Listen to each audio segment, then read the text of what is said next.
Yo! Video games. What up, dudes? It's Matt here from YoVideogames.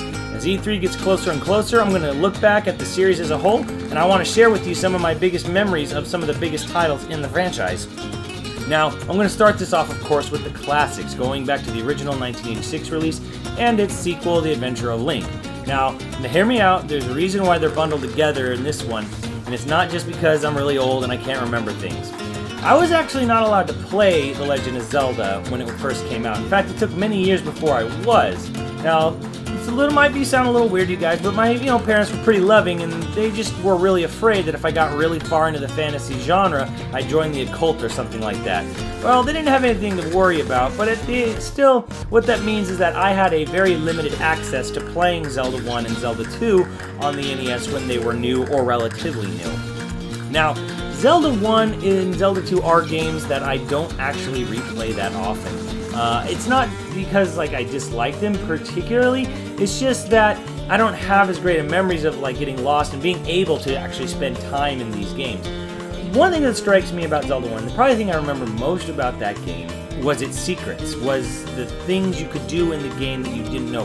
Bombing walls, of course, but I'm talking about burning the bushes. What Zelda 1 had is something that no video game will ever have again, and that is having a mystery that had to be solved by word of mouth. The problem in today's world is that no matter how obtuse or how clever you make a Zelda game or any game like that, you are always one simple, or maybe just a couple button clicks or screen swipes away from solving the issue. The internet has kind of ruined secrets in video games for everybody. Even if you are someone who says, I don't watch media, I don't watch trailers, I go into all these games completely blind, I don't talk to anybody, the problem with that is that it's not necessarily just that, hey, I'm going to make sure I don't go on the internet, or I'm going to make sure I don't watch any trailers, I'm going to make sure I don't watch any playthroughs.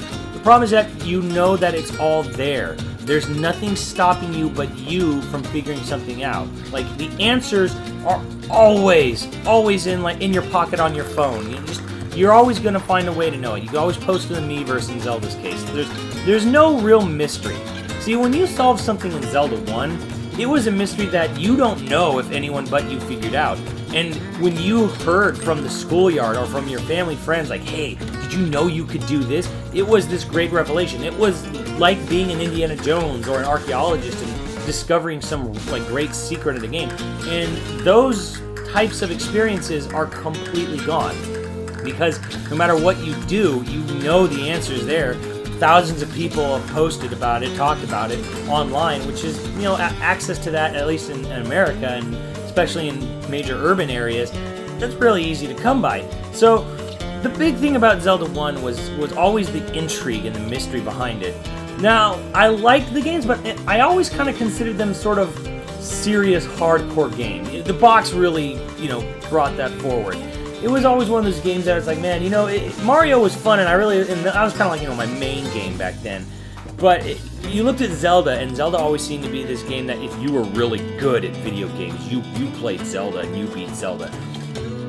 Despite the fact that I probably never knew anyone during the 80s and early 90s that, well, maybe the 90s, but during the early 80s, I never knew anybody who actually beat Zelda. It was maybe talked about in passing, hey, this guy, I knew this one guy who actually beat Zelda. They actually got the Triforce complete or whatever. But it was one of those games that I never saw the ending to in the late 80s. I never really even heard of many people who actually beat it. So that was pretty cool. My brother tried to get into Zelda 2 when it was more newish, but I remember we were able to rent that one, and yeah, it looked cool. My brother, we were really sucked in by the intro with the sword on the cliffside and the presentation value. And obviously side scrollers were more my forte, but to this day and back then, I never really liked the controls of Zelda 2. I always felt they were a little weird. They were stiff most of the time, but then when it came to combat, they got real slippery. It was a mixture I never really gelled with. But you know what I think?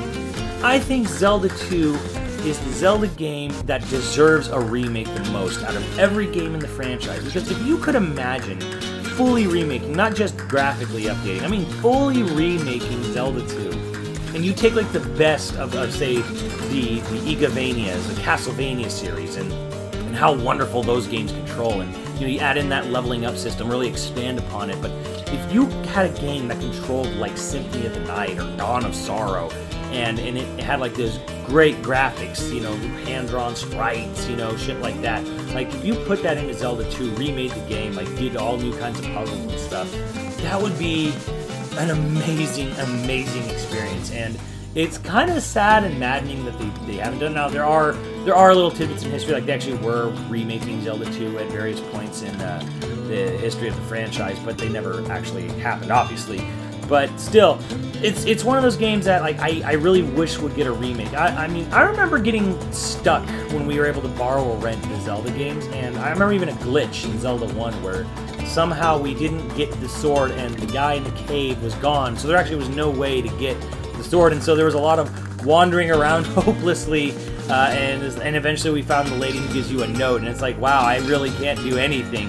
So that was kind of an interesting, frustrating experience in Zelda 1. That was like one of the last times I got to play Zelda 1 for many years, was playing this totally glitched out save file on it. So that's a really weird memory for me of Zelda 1, just being like completely hopelessly fucked and wandering around Hyrule. Zelda 2 was like, my brother was like, I'm going to beat this, I'm going to really do this, and he rented it with all these wild hopes and dreams of conquering Zelda 2, this massive, serious game for serious gamers, and he gave up probably within a day, leaving the rest of the rental time to me to basically sort of fuddle around the first temple and first town, but not really getting very far. So now, do I like the games? I think they're revolutionary and they're great, but they're not games I actively would like to replay. And the thing is, though, if you want, a Zelda game like them, and like especially Zelda 1, Zelda 1's a little too sparse, if you know what I mean. Like, there's very few NPCs. They have, one line of dialogue that's usually terribly translated. Not really my forte, but if you want a game that has a big interconnected overworld that's full of enemies that constantly respawn and very little NPCs that only say really cryptic small things, there's a wonderful series everyone in the fucking universe is hopelessly, maddeningly, crazily addicted to right now. You can all go play. You know exactly what I'm talking about. And if you love it, that's great. But for me, I kind of like atmosphere that's more, I don't know, pretty, I guess. I'm a big guy for atmosphere. And in Zelda 1, I get it. It's an NES, but the atmosphere is basically green bush, brown brown hill, like crappy water tile. Like Zelda 2, really not much better. So, I think, it's not that it's just 8-bit. I mean, I think Link's Awakening, even in black and white, showed way more crazy, cool atmosphere and ability to do things than the first Zelda game. But hey, that was the first one. That was 1986. I'll give it a break. But then again, it's just not something I'm going to go back and replay over and over like some people. I'm not a speedrunner, so that aspect's completely gone for me. But those are my memories of Zelda 1 and 2. Let me know what you guys think. Let me know what your memories of Zelda 1 and 2 are in the comments below. And I'll catch you in the next Zelda video. Later, dudes!